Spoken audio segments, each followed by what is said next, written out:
Hello everyone. तो कल हमने क्या देखा था, हार्मोन के बारे में पढ़ा था। हार्मोन क्या कहलाते हैं? किसी भी अभिक्रिया या किसी भी कारक को एक्साइट कर देते हैं। क्या कर देते हैं? उत्तेजित या फैन चालू करना, गर्मी लग रही।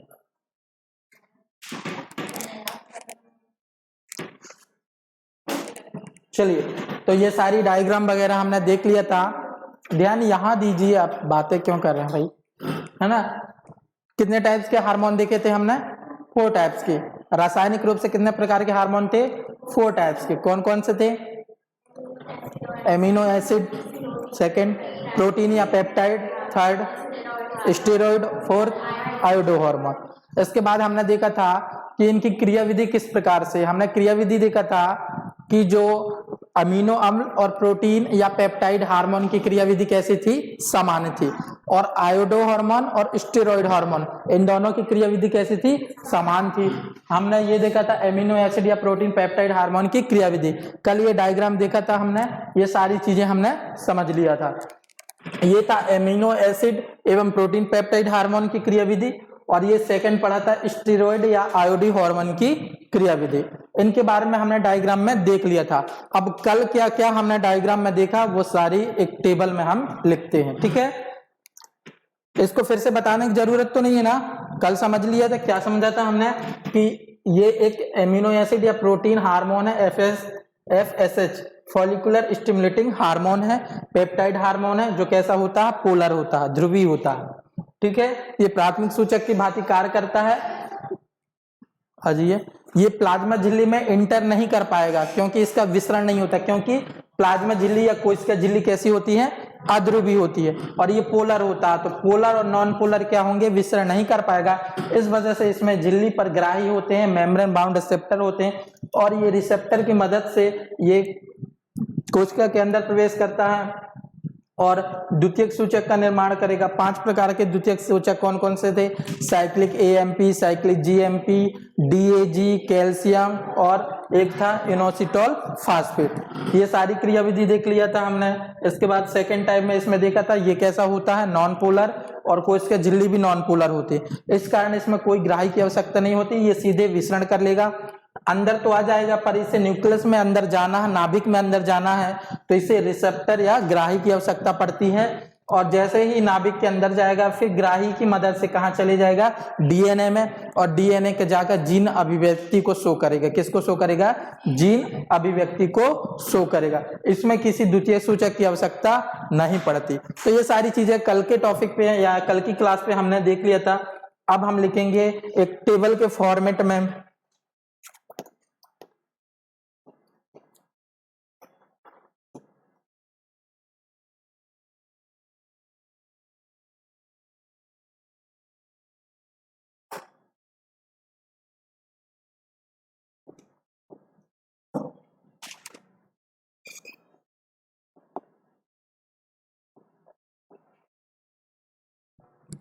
क्या था? एमिनो, या इसे क्या कहते हैं? प्रोटीन, या इसे ही पेप्टाइड हार्मोन की क्रियाविधि। क्या थी ये? क्रियाविधि थी। ठीक इसी प्रकार इसमें क्या था? स्टेरॉइड, आयोडो हार्मोन की क्रियाविधि।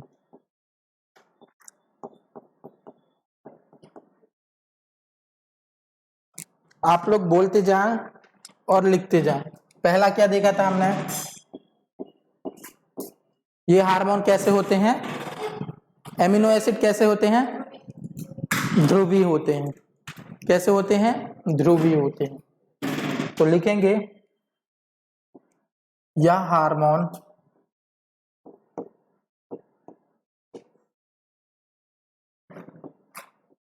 ध्रुवीय हैं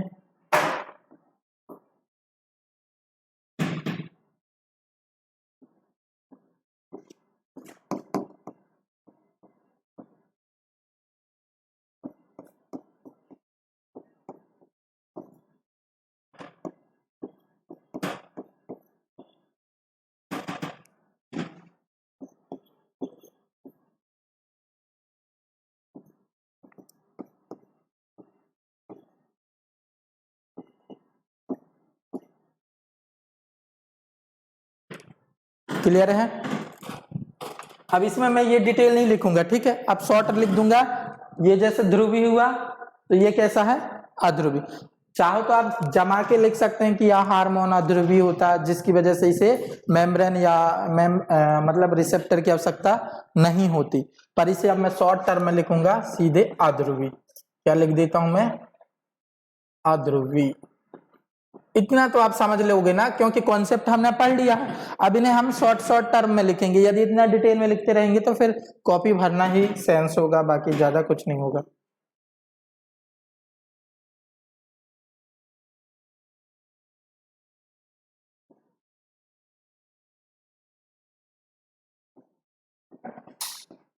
ये हार्मोन क्या करेंगे? सेकेंडरी मैसेंजर या द्वितीयक सूचक का क्या करेंगे?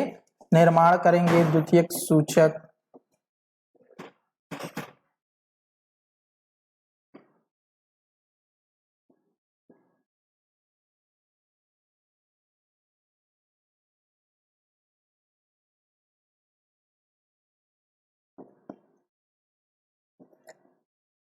बताएंगे आप, तेज आवाज से बताएंगे कौन कौन से हैं, बताइए,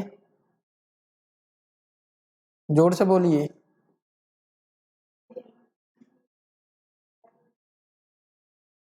भाई मुझे नहीं सुनाई दे रहा। के ने कैल्शियम, DAG और इनोसिटॉल फास्फेट। बिल्कुल याद हो जाना चाहिए, वही चीजें लिख रहे हैं हम बार बार, है ना। जब तक आप, मैं बार बार आपको बोलता हूं कि आप बोलना सीखिए, बोलेंगे ना तो आपको ज्यादा याद होंगी वो चीजें, ठीक है। तो सबसे ज्यादा आप क्या करेंगे? बार बार बोलेंगे कि सर ये हो गए एमपी, मतलब cyclic AMP, cyclic GMP, calcium, इन क्या होगा? इन ओसिटोल फास्फोट और DAG। ठीक हुआ? इसमें क्या होगा? द्वितीयक सूचक की आवश्यकता नहीं पड़ती, मतलब इनका निर्माण भी नहीं होगा। तो यहां लिख लें।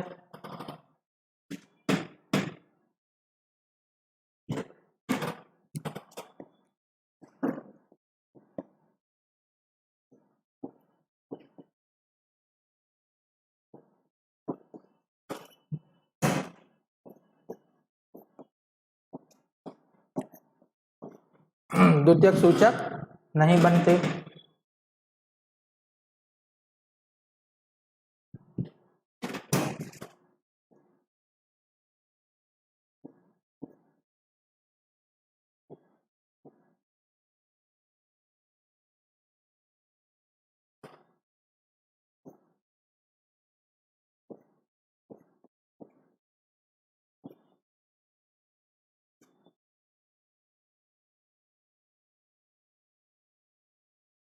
और इन हार्मोन के ग्राही कहाँ पाए जाते हैं? कोशिका के भीतर पाए जाते हैं, कोशिका के अंदर न्यूक्लियस में पाए जाएंगे ना, तभी तो वो DNA में जाएगा।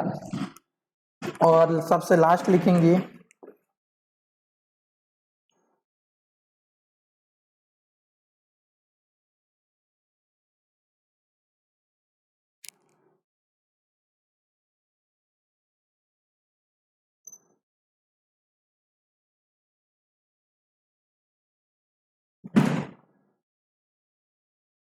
इनका कार्य कहाँ तक सीमित होता है भाई? कोशिका द्रव तक सीमित होता है। कोशिका द्रव में क्या करते हैं? ये क्या करते हैं?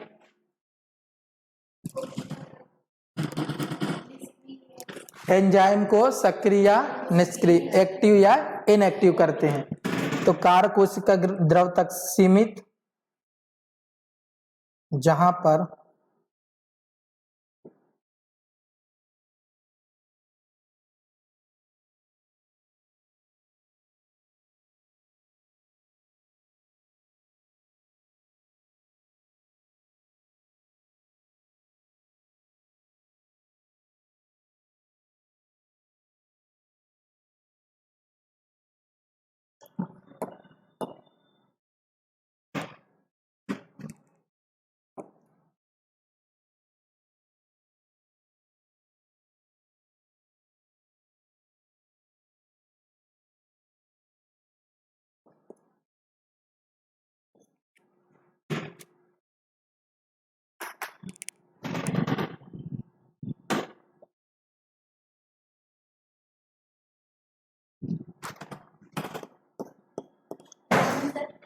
आ जाइए।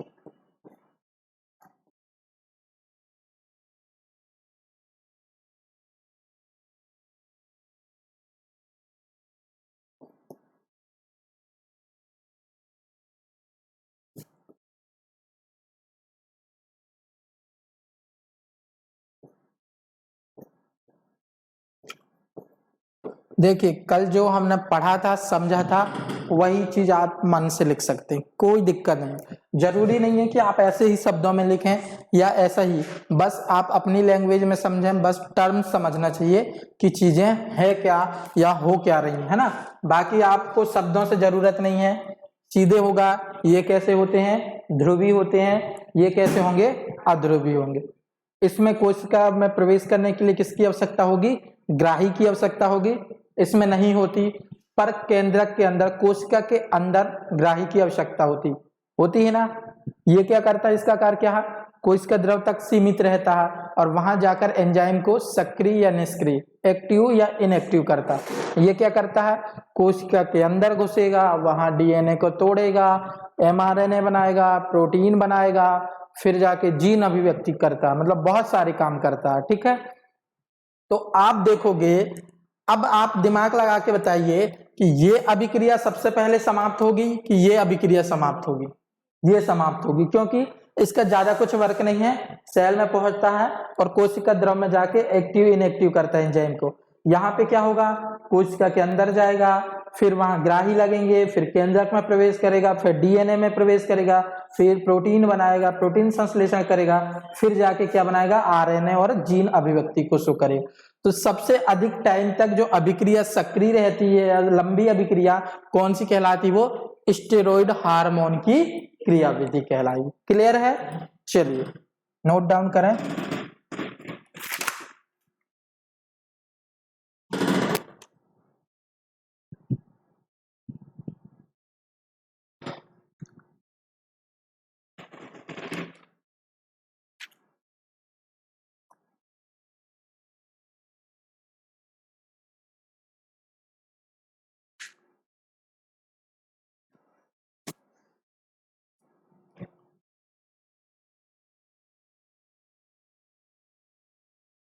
नोट हो गया,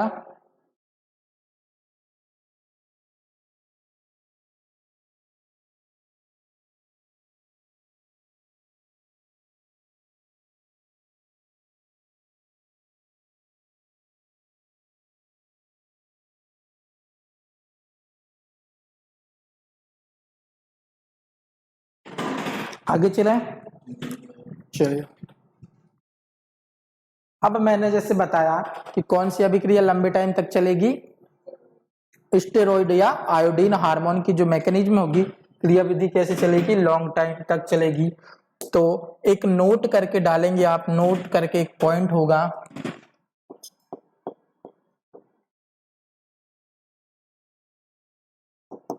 नोट क्या डालेंगे,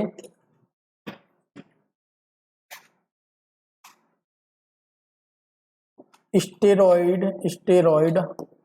हार्मोन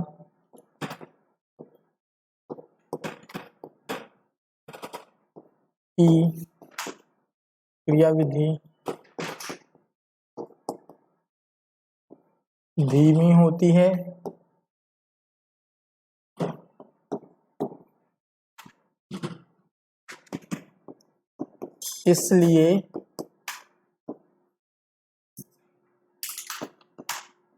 इसलिए लंबे, मतलब लॉन्ग टाइम तक, लंबे समय तक क्या होगी, प्रभावी होगी, लंबे समय तक प्रभावी होती है। स्टेरॉइड हार्मोन धीमा होता है, इसलिए जब धीमा होगा तो अभिक्रिया होने में भी क्या होगा, टाइम लगेगा ना। जैसे फॉर एग्जाम्पल हमारे घरों में होता, कोई एक ऐसा व्यक्ति होता बहुत धीमे धीमे खाना खाता, आधा घंटा लगा देता, 15 मिनट 20 मिनट लगा देता, और कोई फास्ट है 5 मिनट में खाना खा लेता। तो जो धीरे धीरे खाएगा वो ज्यादा देर तक खाएगा, है ना, और जो धीरे खाता है वो ज्यादा भी खाता है ना। ऐसे ही इसमें है, स्टेरॉइड हार्मोन क्रियाविधि धीमी होगी और लंबे समय तक प्रभावी होगी। आप समझिए, ये सब क्या पढ़ रहे हैं हम? हार्मोन पढ़ रहे हैं। क्या पढ़ रहे हैं? हार्मोन। और आपको पता होना चाहिए हार्मोन किससे निकलते हैं? ग्लैंड्स, ग्रंथियों से ही निकलते हैं ना। पिट्यूटरी ग्लैंड सुने होंगे, उससे निकलते, थायराइड ग्रंथि निकलते हैं, अधिवृक्क ग्रंथि, एड्रिनल ग्रंथि, विभिन्न प्रकार की विभिन्न ग्रंथि से विभिन्न हार्मोन कैसे होते हैं? रिलीज होते हैं। ठीक है। अब जब आपने एक चीज सुना होगा, जब ग्रंथियों से हार्मोन रिलीज होंगे तो इन ग्रंथियों को कोई ना कोई तो नियंत्रित करेगा ना, है कि नहीं? जैसे देखिए, हमारे घर में हमारे दादाजी कंट्रोल करते हैं, पापा को कंट्रोल करेंगे, पापा अपन को कंट्रोल करते हैं, ऐसा चलता ना, एक सिस्टम के थ्रू सारी चीजें चलती है। तो वहां भी ग्रंथियों को कोई ना कोई तो कंट्रोल करेगा, कोई ऐसी ग्रंथि तो होगी। तो एक ग्रंथि जिसे मास्टर ग्रंथि के नाम से जाना जाता है, कुछ याद है? पीयूष ग्रंथि या पिट्यूटरी ग्रंथि, इसे ही क्या कहा जाता है? मास्टर ग्लैंड या मास्टर ग्रंथि। जैसे हमको कंट्रोल कौन करते हैं? हमारे पापा। पर पापा को भी तो कोई कंट्रोल करता है, कौन करेगा? दादा करते हैं ना। पापा किसकी बात मानेंगे? दादाजी की बात मानेंगे, और हम अपने पापा जी की बात मानेंगे। मतलब हमें कंट्रोल किए पापा, और पापा को कंट्रोल कौन किया? दादा कंट्रोल किया। इसी प्रकार सभी ग्रंथियों को कौन कंट्रोल किया? पीयूष ग्रंथि। इसलिए उसे हम क्या कहा? मास्टर ग्रंथि। मास्टर है ना, बॉस है वो। पर इस ग्रंथि को भी तो कोई ना कोई कंट्रोल करेगा। तो इस ग्रंथि को कौन कंट्रोल करता? हाइपोथैलेमस। क्या? हाइपोथैलेमस, जो हमारे दिमाग, ब्रेन में पाया जाता है। ठीक है। तो कहने का मतलब ये हुआ कि ग्रंथि और पीयूष ग्रंथि के बीच, इन दोनों को समन्वित करती है कौन? करती है हाइपोथैलेमस। कौन करती है? हाइपोथैलेमस। एक डायग्राम बना रहा हूं मैं, इस डायग्राम से हम समझने की कोशिश करेंगे।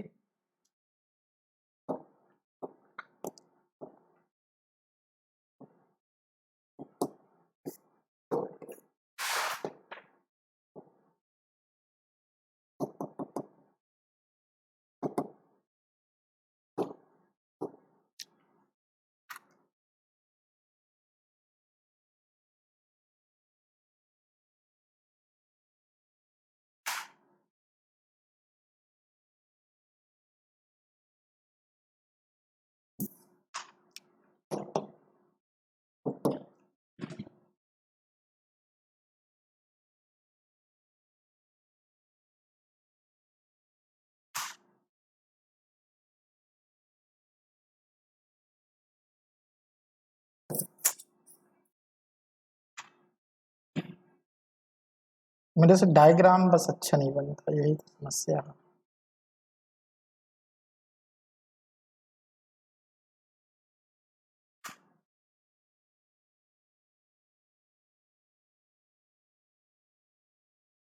ठीक है, ये थोड़ा सा ऐसा रहना चाहिए खड़ी, पर यहाँ जगह नहीं है इसलिए मैंने इसे झुका के, हंसी मत आना चाहिए भाई, हंसी नहीं आना चाहिए, है ना। डायग्राम ऐसे ही बनता है। क्या है?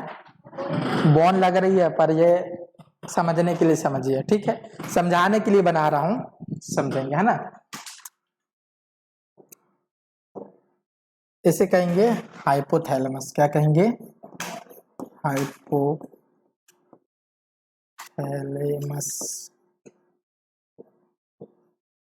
ये होगा हाइपोथैलेमस। ग्रंथि समझा रहा हूं मैं। ये होगी अग्र पीयूष ग्रंथि, अग्र पीयूष ग्रंथि। इसे इंग्लिश में कहते हैं एड्रीनो हाइपोफाइसिस। क्या कहेंगे? Adreno hypophysis. एड्रीनो हाइपोफाइसिस दोनों नाम याद होना चाहिए। आगे हम एड्रीनो हाइपोफाइसिस यूज करेंगे। क्या करेंगे? Adreno hypophysis. इसी प्रकार यहाँ पे कौन सी ग्रंथि होगी? अग्र हुई तो ये हो जाएगी पश्च पीयूष ग्रंथि।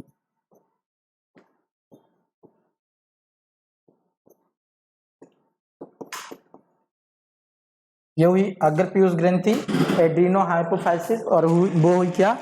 पश्च पीयूष ग्रंथि, जिसे न्यूरो हाइपोफाइसिस कहेंगे। क्या कहेंगे? न्यूरो।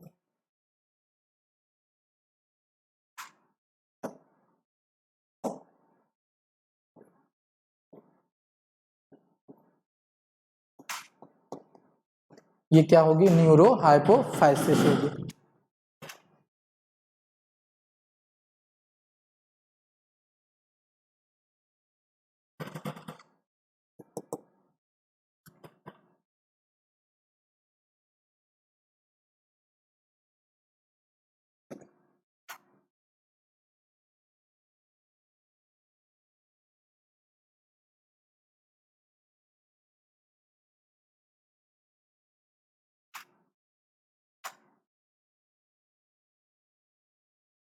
हंसी आ रही है? हंस लो, कोई बात नहीं। ये क्या बन गया? हाथ बन गया क्या? नहीं। अभी तो बहुत बहुत डायग्राम आएंगे, है ना? मजा आता है पढ़ने में। बस इंटरेस्ट से आप लोग पढ़ेंगे, बहुत अच्छा पढ़ेंगे हम।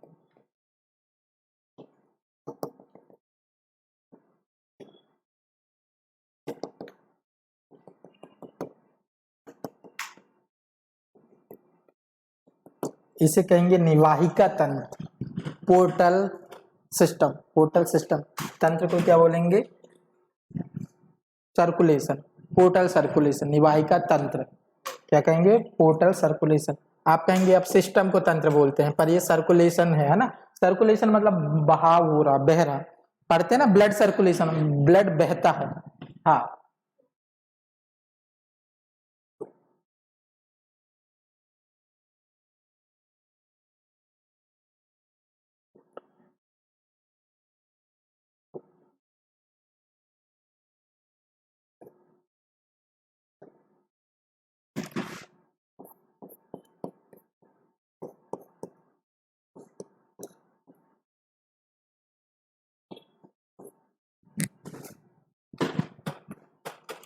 चलिए इनका भी अलग अलग नाम है, सुप्रा पैरा करके, पर उनको भूल जाइए आप, है ना?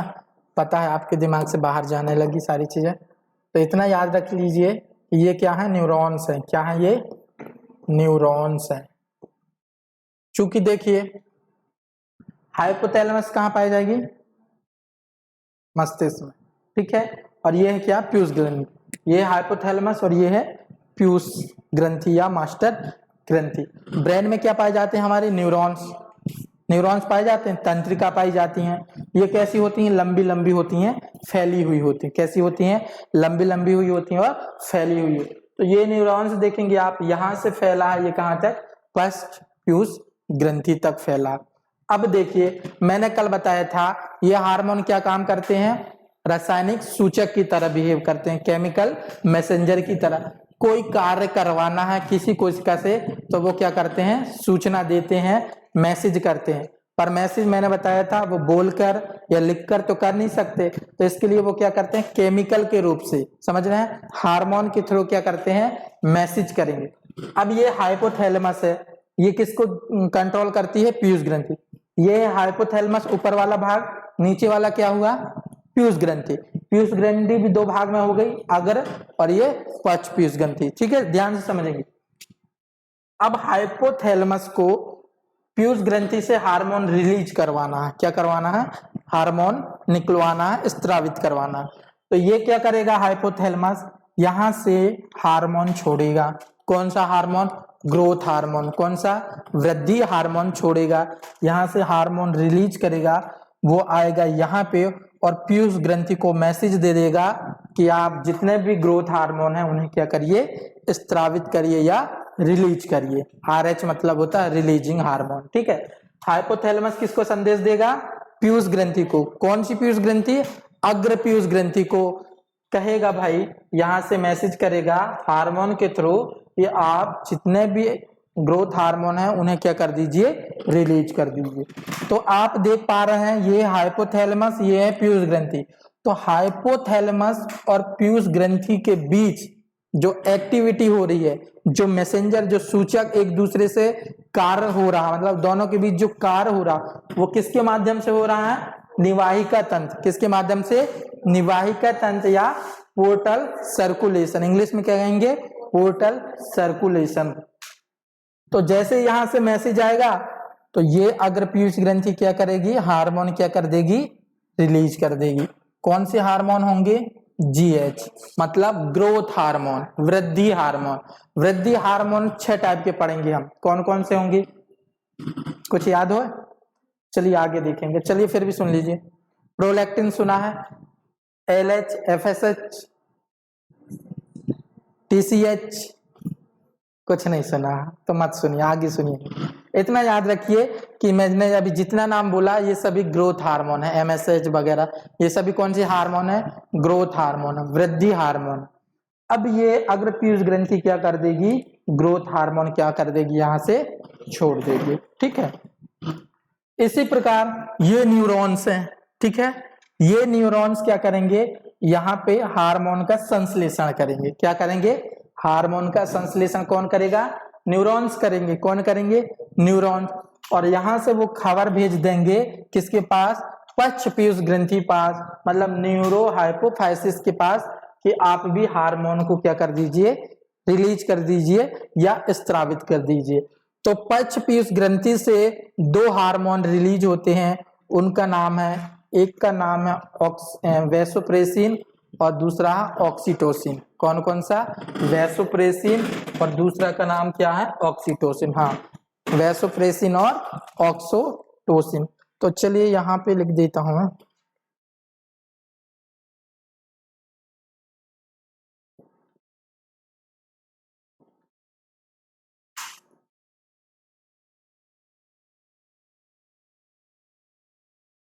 तो याद रखिएगा, अगर पीयूष ग्रंथि कौन से हार्मोन रिलीज कर रही है, ग्रोथ हार्मोन, और पश्च पीयूष ग्रंथि 2 हार्मोन, वैसोप्रेसिन और ऑक्सीटोसिन। ये नाम तो सुने हैं ना, वैसोप्रेसिन, ऑक्सीटोसिन।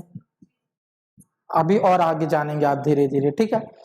तो क्या समझे, पहला पॉइंट ये हुआ। ये तो डायग्राम है, पर काम की बात ये हुई, पीयूष ग्रंथि, ठीक है, पीयूष ग्रंथि और ये तंत्रिका, ठीक है, पीयूष ग्रंथि और ये तंत्रिका तंत्र है। क्योंकि न्यूरॉन्स कहाँ होते हैं, तंत्रिका तंत्र में होते हैं ना, दिमाग वाली चीजों को क्या कहते हैं हम, न्यूरॉन सिस्टम पढ़ते हैं।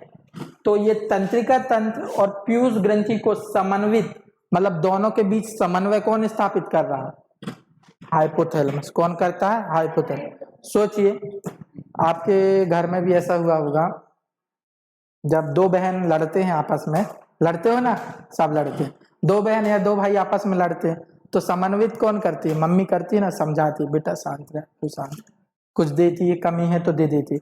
कौन समझाती है, मम्मी समझाती है। इसी प्रकार हाइपोथैलेमस इन दोनों को समझाती है और कंट्रोल कर रही है, समन्वित स्थापित कर रही है। समझ में आ गया किस प्रकार समन्वित कर रही है। फिर दूसरा काम देखा आपने, न्यूरॉन्स। न्यूरॉन्स क्या कर रहा है, सिर्फ यहाँ संश्लेषण कर रहा है। क्या कर रहा है, मतलब हार्मोन को यहाँ पे बना रहा है, संश्लेषण मतलब बनाना होता है, ठीक है, उत्पन्न करना। और फिर स्त्रावित कौन कर रहा है, पश्च पीयूष ग्रंथि। हार्मोन का संश्लेषण कहाँ हो रहा है, न्यूरॉन्स में, और स्त्रावित कहाँ से हो रही है, पश्च पीयूष ग्रंथि। यहां से वो सारे हार्मोन्स यहाँ आ जाएंगे, और ये देख रहे हैं आप पॉइंट पॉइंट, यहां से हार्मोन क्या हो जाएंगे, रिलीज हो जाएंगे। क्या हो जाएंगे, यहां से स्थापित हो जाएंगे। समझ में आ गया, किसी को कोई दिक्कत हो तो वो पूछ सकता है। चलिए, तो कुछ पॉइंट्स हैं, इन्हें लिखते हैं हम।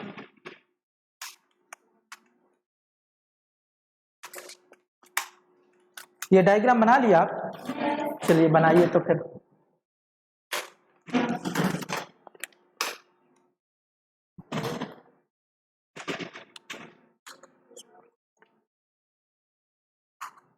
अगर नाम याद हो जाए तो अच्छी बात है, ना हो तो भी दिक्कत नहीं है। ये सुप्रा ऑप्टिक है, और ये पैरा वेंट्रिकुलर।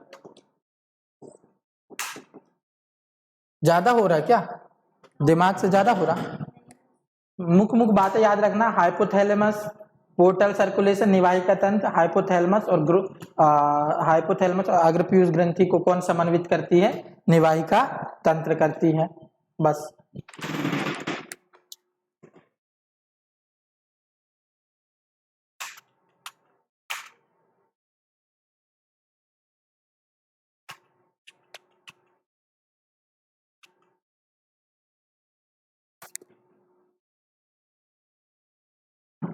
और ये नली देख पा रहे हैं आप, ये जो पक्ष पीयूष ग्रंथि को न्यूरॉन से जोड़ रही है, इसे इनफंडिबुलम कहते हैं। क्या कहते हैं? इनफंडिबुलम। इनफंडिबुलम क्या काम कर रही है? पक्ष पीयूष ग्रंथि को हाइपोथैलेमस से क्या कर रही है? जोड़ रही है। क्या कर रही है? जोड़ रही है। तो इस पॉइंट को भी याद रखिएगा आप लोग थोड़ा सा, यहाँ पे तो स्पेस ही नहीं है।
लिख लिए?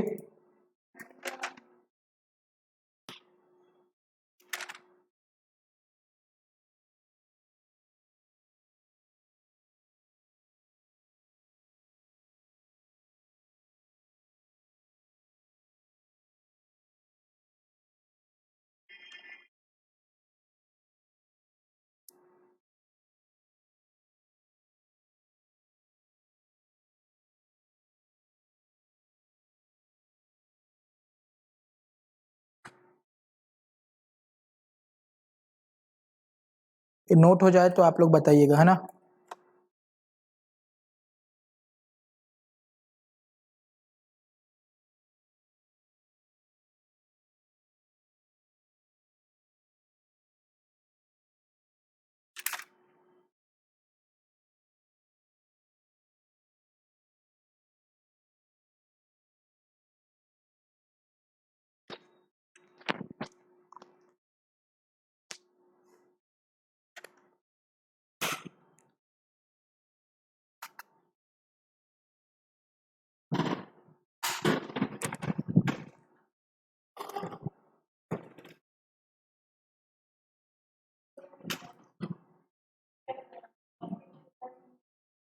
न्यूरॉन से पैरावेंट्रिकुलर।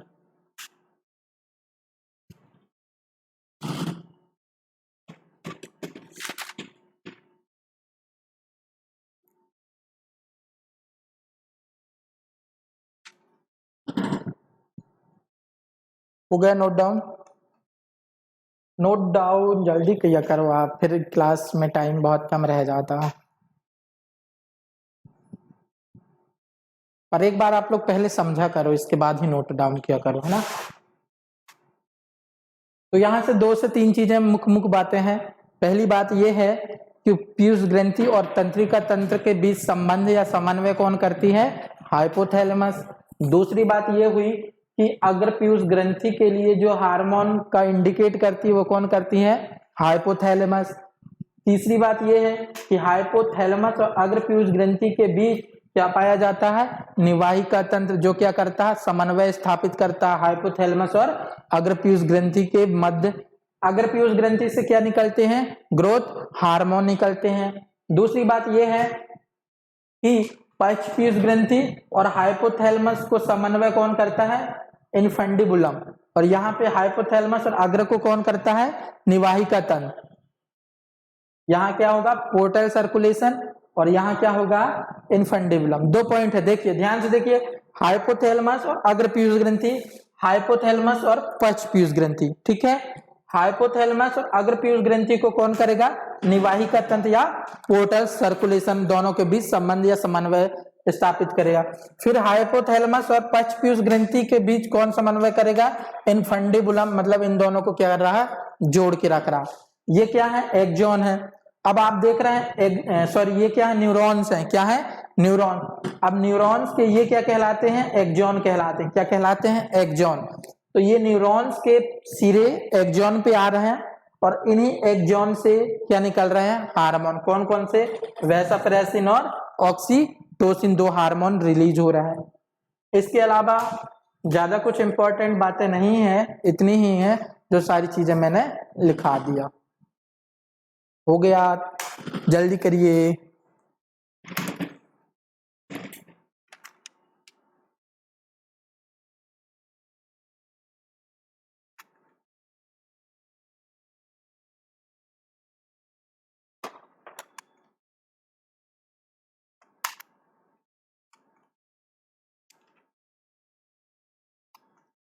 हो गया, चलिए, नहीं हुआ तो आप लोग बाद में बना लेना, है ना, टाइम कम है। चलिए 2 से 3 पॉइंट लिखते हैं हम। पहला पॉइंट ये है कि अंतःस्रावी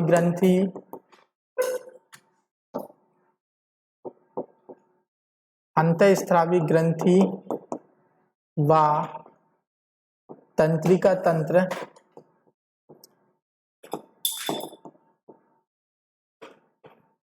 आपस में समन्वित होते हैं। और कौन करता है समन्वित, अतः इनके बीच की संयोजी कड़ी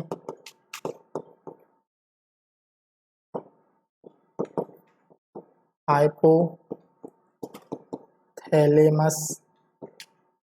है। पहला पॉइंट। सेकंड पॉइंट क्या होगा, सेकंड पॉइंट हाइपोथैलेमस के बारे में लिखते हैं। हाइपोथैलेमस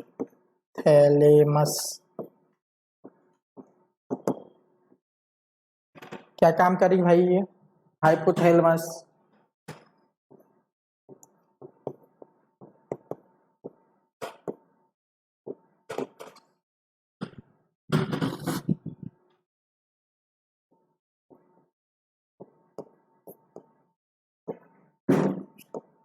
अग्रपीयूष ग्रंथि को क्या कहते हैं हम, एड्रीनो हाइपोफाइसिस, एड्रीनो हाइपोफाइसिस, और पक्ष को neuro hypophysis, neuro hypophysis.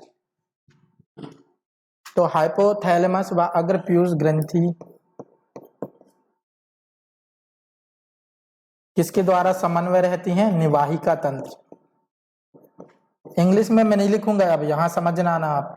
Portal circulation, क्या होगा, पोर्टल सर्कुलेशन।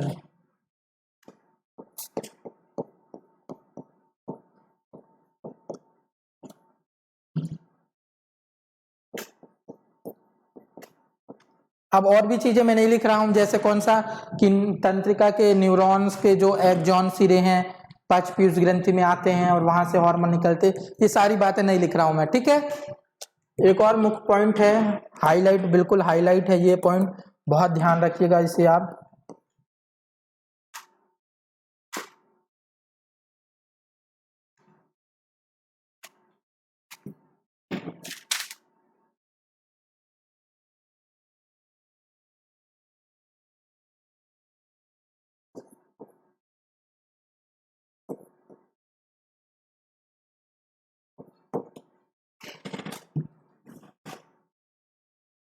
ये एंड का सिंबल है, इसे समझते हैं ना।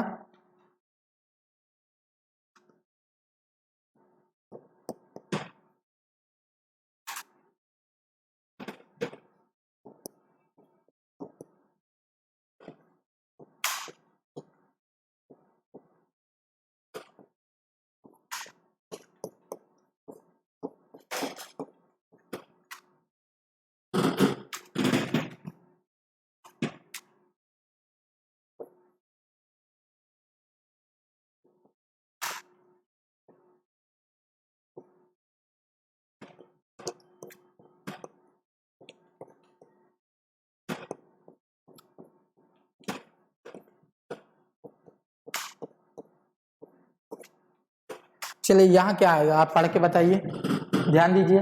वैसोप्रेसिन व ऑक्सीटोसिन हार्मोन का निर्माण किसके द्वारा होगा? हाइपोथैलेमस के द्वारा होगा। व स्त्रावण किसके द्वारा होगा? पक्ष पीयूष ग्रंथि।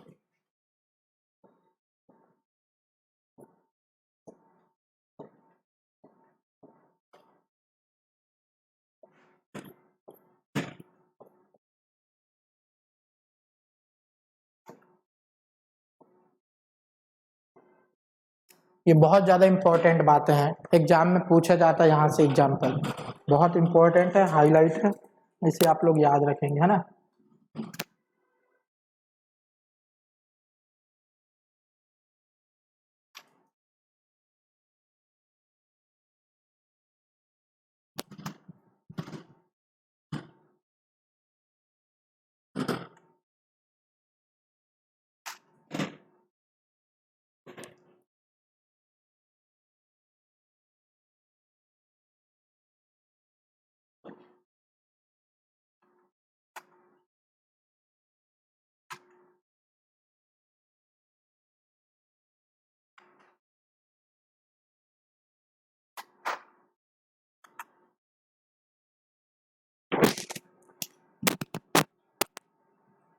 हो गया, चलिए नेक्स्ट देखते हैं। हो गया, देखिए सेंस की बातें क्या है और हमने क्या क्या पढ़ा है यही देखते हैं, ठीक है।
ये क्या है? हाइपोथैलेमस है, ठीक है, हाइपोथैलेमस है। और हम किसके बारे में देख रहे हैं? हाइपोथैलेमस कौन से हार्मोन रिलीज करती है भाई, बताएंगे? पन्ना नहीं पलटे, पन्ना ना पलटे, प्रोटीन या पेप्टाइड हार्मोन, प्रोटीन या पेप्टाइड हार्मोन कौन रिलीज करती है? हाइपोथैलेमस।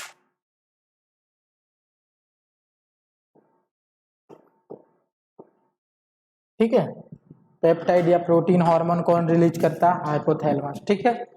मैंने कहा था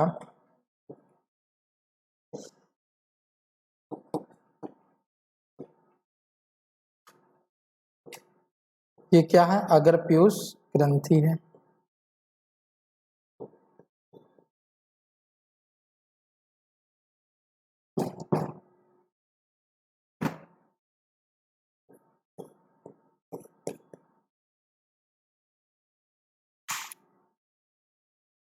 ये क्या है? अगर पीयूष ग्रंथि, ठीक है। अब यहाँ ध्यान से देखेंगे, हाइपोथैलेमस क्या कर रहा है, मैसेज कर रहा है, मतलब हार्मोन, रिलीजिंग हार्मोन छोड़ रहा है, संदेश पहुंचा रहा है किसको, अग्रपीयूष ग्रंथि को। क्या कर रहा है, संदेश पहुंचा रहा है किसके द्वारा, RH यानी releasing hormone.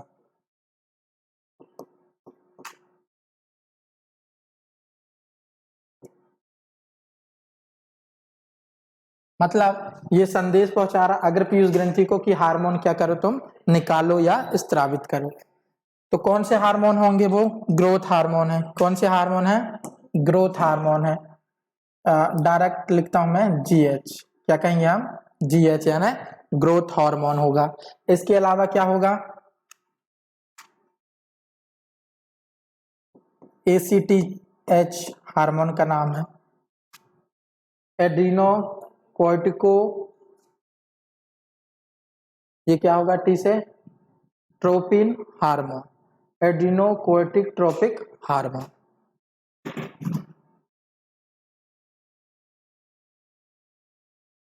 LH and FSH, luteinizing hormone. FSH मैंने बताया था, कौन बोल रहा, हाँ बोलिए बोलिए। हाँ मैंने बताया था, वहां पे कहाँ पे, जब हम प्रोटीन पेप्टाइड हार्मोन की क्रिया विधि पढ़ रहे थे तो ये वाला हार्मोन लिया था मैंने, FSH। ल्यूनिजाइंग हार्मोन ये होगा फॉलिकुलर स्टिमुलेटिंग हार्मोन होगा, ठीक है। और क्या हार्मोन होंगे, ACTH, LH, FH। प्रोलैक्टिन क्या होगा, प्रोलैक्टिन। इन सब के आगे चाहो तो RH, RH जोड़ सकते हैं, रिलीजिंग हार्मोन है ये सभी। प्रोलैक्टिन, इसे कहते हैं LTH। ये क्या होगा, LTH, इसका फुल फॉर्म।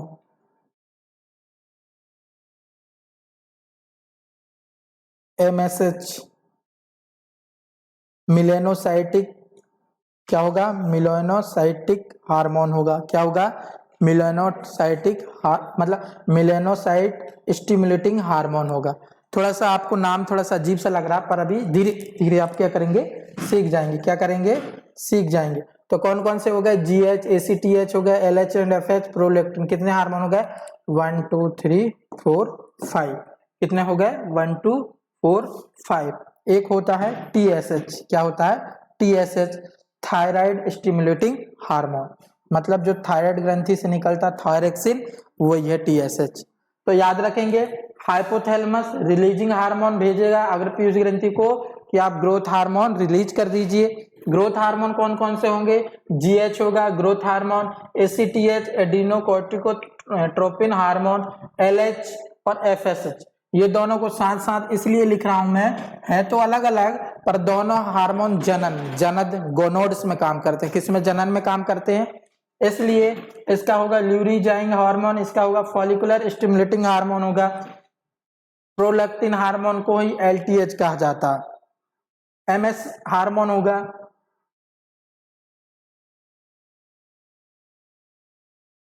और फिर अगला होगा TSH, ठीक है। अब देखिए, समझिए बात को, समझिए। जब हम घर में पढ़ते नहीं हैं, है ना, तो हम नहीं, आप लोग नहीं पढ़ते है ना, मैं भी आजाद हूँ। जब आप लोग घर में पढ़ाई लिखाई करते नहीं तो मम्मी पापा क्या कहते हैं, भाई पढ़ बेटा पढ़, बार बार फोर्स करते हैं। चलिए ठीक है, पढ़ने को बैठ जाते हैं। यदि हम सिंसियर तरीके से अच्छा पढ़ने लगे, ठीक है, तो हमारा मन कहेगा पापा टीवी भी देख लेते हैं। नहीं, दूसरा समझिए, दूसरे एग्जाम्पल से आप क्या कहेंगे, पढ़ते हैं, पढ़ रहे हैं, ठीक है, पढ़ रहे हैं, आपका मन कहा टीवी देख लें। पापा से पूछे, पापा थोड़ा देर टीवी देख लो, ठीक है, पापा कहे आधा घंटा देख लो। पापा बोलेंगे आधा घंटा देख लीजिए टीवी। तो आधा घंटा पापा टीवी देखने को कहा, इसका मतलब ये हुआ कि आप क्या करने लगे, ग्रोथ हार्मोन रिलीज करने लगे, ठीक है। अब आधा घंटे देखते देखते पापा को चिंता भी है कि बच्चे को रोकना भी है, रोकना है कि नहीं टीवी देखने से। तो फिर ये हाइपोथैलेमस क्या करेगी, ये हार्मोन रिलीज होने लगे, इनको रोकना भी तो है, बाद में कुछ समय बाद क्या करना पड़ेगा, इनको रोकना होगा स्त्रावित करने से। तो एक हार्मोन और छोड़ेगा हाइपोथैलेमस, इसे कहेंगे इनहिबिटर हार्मोन या संदमक हार्मोन। क्या कहेंगे? इनहिबिटर या संदमक हार्मोन। मतलब दो वर्क कर रहा। पहला वर्क क्या हुआ? ग्रोथ हार्मोन रिलीज प्रेरित कर रहा है आरएच के थ्रू, और फिर इनका जब स्त्रावण होने लगा तो इनको रोकना भी तो पड़ेगा ना, तो इनको रोकने के लिए फिर एक संदमक हार्मोन, ये माइनस में होगा, है ना। माइनस मतलब रोकना, माइनस मतलब रोकना, प्लस मतलब स्त्रावित के लिए क्या करना? प्रेरित करना। ठीक है, तो ये बातें क्लियर हुई। अब कल हम पढ़ेंगे एक एक हार्मोन के बारे में। ग्रोथ हार्मोन क्या है, ACTH, LH, FH, prolactin, MSH, TCS, सारे हार्मोन के बारे में कल पढ़ेंगे। कल आप घर में जाइए, आज मतलब घर में जाएंगे, ये जितने भी हार्मोन है सबके बारे में पढ़ के आना। सबके बारे में क्या करके आएंगे? पढ़ के आएंगे। इतना पढ़ के आएंगे कि मैं जब एमएसएच या एसीटीएच बोलूं तो ओरल आपसे इनका नाम तो बन जाए, नाम तो आपसे बन जाना चाहिए। ठीक है, तो आप लोग क्या करेंगे? इसके बारे में पढ़ के आएंगे। ये जितने भी हार्मोन है लिख लीजिए। जैसे ग्रोथ हार्मोन वृद्धि करता है, फिजिकल वृद्धि करता है, ये एड्रिनल ग्रंथि में पाया जाता है, ये जनन में पाया जाता है। प्रोलैक्टिन दूध का निर्माण करता है, दूध का संश्लेषण, मिल्क संश्लेषण। एमएसएच, टीएसएच, इन सब के बारे में आप लोग क्या करेंगे? कल पढ़ के आएंगे। क्लियर है? चलिए, तो फिर हमारी नेक्स्ट क्लास अब कल होगी।